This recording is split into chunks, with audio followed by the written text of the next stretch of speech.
watching Rejoice with Pastor Chuck. You could be watching any show in the world, but you chose to watch us, and we're so very, very grateful. Thank you for watching. You know, I've been in the town for a little while, the beautiful city of Santa Barbara, and I've been meeting some wonderful people. And I met a young lady few months back, and you know, sometimes you meet people and you can just like, you're almost intimidated by their energy.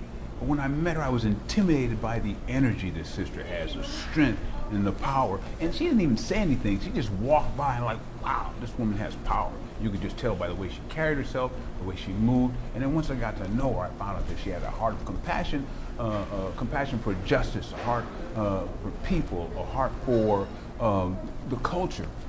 Sister Monet, how are you doing? Nice to see you today. I know we have the distancing thing, but I want to reach out and just love on you every time I see you. Such power. Tell us a little bit about you. So my name's Rochelle Monet, and I've lived in Santa Barbara for about 8 years now.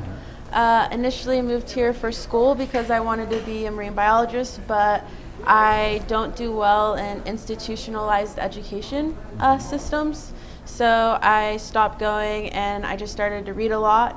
I'm also an inventor in town, so I like inventing and solving problems. Yeah, I like free diving. I play guitar and piano. Yeah, that's me. Interesting. A few weeks back, there was there's a restaurant in town that we were asking to review the meaning and the depth behind the name of that restaurant. And I don't know if you've ever been a child and called a name. You know how that feels. And no matter how old you get to be, the wound of being called that name stays with you. And I can remember being called that name as a kid and didn't really understand it as a child. But then watching that name be elevated as I became an older young man and understanding the root and the meaning of it. Now we understand that this particular meaning was a combination of names, but however the root meaning of the name is still hurtful to people of my generation and of my background. Sister Monet, tell us what got you involved in that? Because a young person like you're a few generations beyond that. How do you get pulled into that debate? It's been a discussion within the POC community for a very long time. And when actually, you say POC, say that, what does that mean? Because some people may not know. People of color. So within the people of color demographic in Santa Barbara, it's been an issue. I remember I was with like a group of friends and I was invited to go, and then I was like, oh, I'm going there, and then it was brought to my attention what it meant, and then when you do the research and you realize, oh wow, this is like, you know, a racist slur, I never went there. So after the murders of, you know, innocent African Americans that happened recently, I was already feeling very uneasy about everything that was going on, and every time I walked by, it was literally like another jab. It's like how, you know, without me knowing the family or the history of the name, because I kind of avoided it, it was just seeing it up there. It literally felt like a 10-inch knife went into my heart when I saw it. So I could either go on Facebook and like complain about it, or I could actually do something to induce positive change, and that's what I chose to do. You did introduce some positive change. I want you to know something. I experienced, and I opened up with that saying I felt your energy when we first met. And I think because you came into it with a positive, because we could have easily gone negative, and you could camp, you know, you could do that, but I think when you say the word positive, it means you want to build, you want to make something constructive, and I think you've probably formed a relationship with you and the owner and the community that will probably last a lifetime. I did. And it also got you know, people thinking and talking with the like, well, this is something that doesn't bother me, so therefore it's okay. And it's like, well, you know, having compassion and empathy towards your local community members, I think is something that was really brought to the surface, and a lot of people started to realize that, you know, maybe if something affects, you know, this percentage of a population, despite the fact that it doesn't affect me, I'm still going to support them because of their history. Yeah. There's a one of the and one of the professional sports franchises have just changed their name after years of them asking them to change the name. And I think it is time. This is a time such as this where I think we can look across and say, oh, that is offensive to someone. Even myself. We were having a debate the other day, and I found myself using some of that, and I can use this because I'm talking about myself, some of that childish, high schoolish, immature, boyish banter, belittling someone, and I think I'm trying to be honest with self. I think I got caught into it with it being funny, and I felt I was being funny and humorous. However, what if I was that person? And how would my humor, then I thought about how you said it, wow. And I think, wow, what if that was my sister? Would it still be funny? Yeah, it might, but I wouldn't say it. Yeah. I would keep that. And so it made me think, oh, Chuck, you watch yourself, because I could be offended to my sister. I could be offended. And what I think is funny, yeah, it may be funny to me, but it's hurtful and not funny to someone else. And I think when I can look at myself and say, shame on you, Chuck, then I think we can look at ourselves and be able to say, let's rethink that. So I want to thank you for calling me out, because I think not enough of us will call each other out. Yeah. So thank you. I mean, I just don't want to, I mean, maybe, I just don't want you to label that like situation as, oh, I did something wrong and I need to be called out for it. But like, I feel like it is within, like, humans biologically, like psychologically, we have developed to recognize in groups and out groups. We recognize what's different from us, right?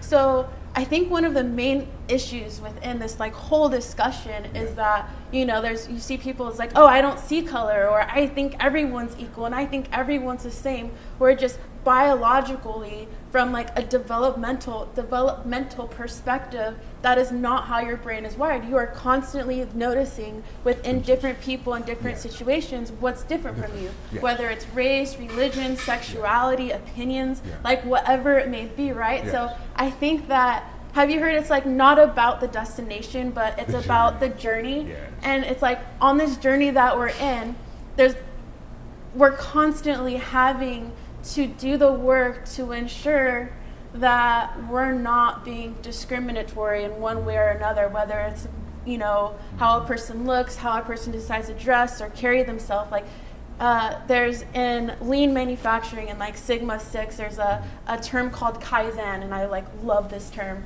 but it's essentially small changes over long periods of time induce exponential change.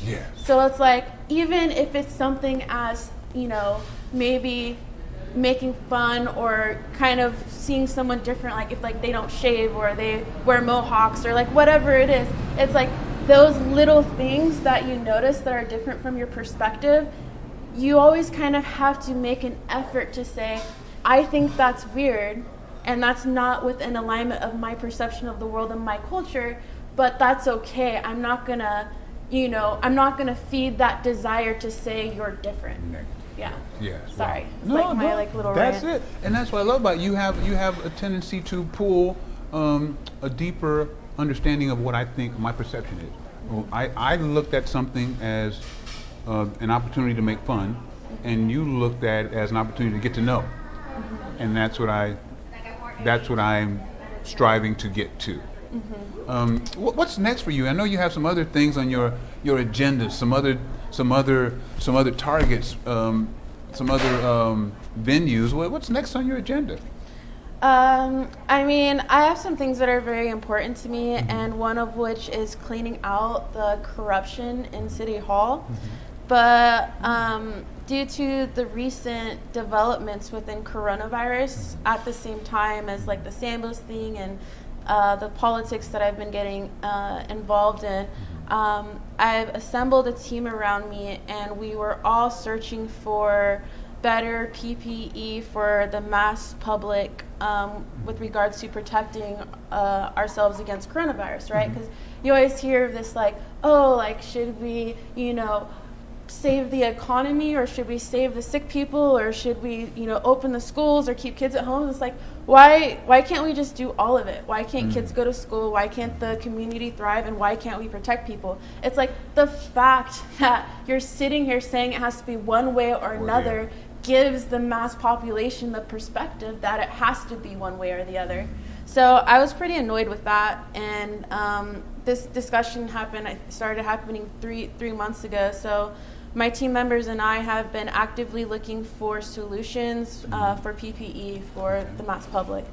And what we recently found is a company that creates a material that has been FDA tested, the material itself, and it filters out 90% of viruses and pathogens.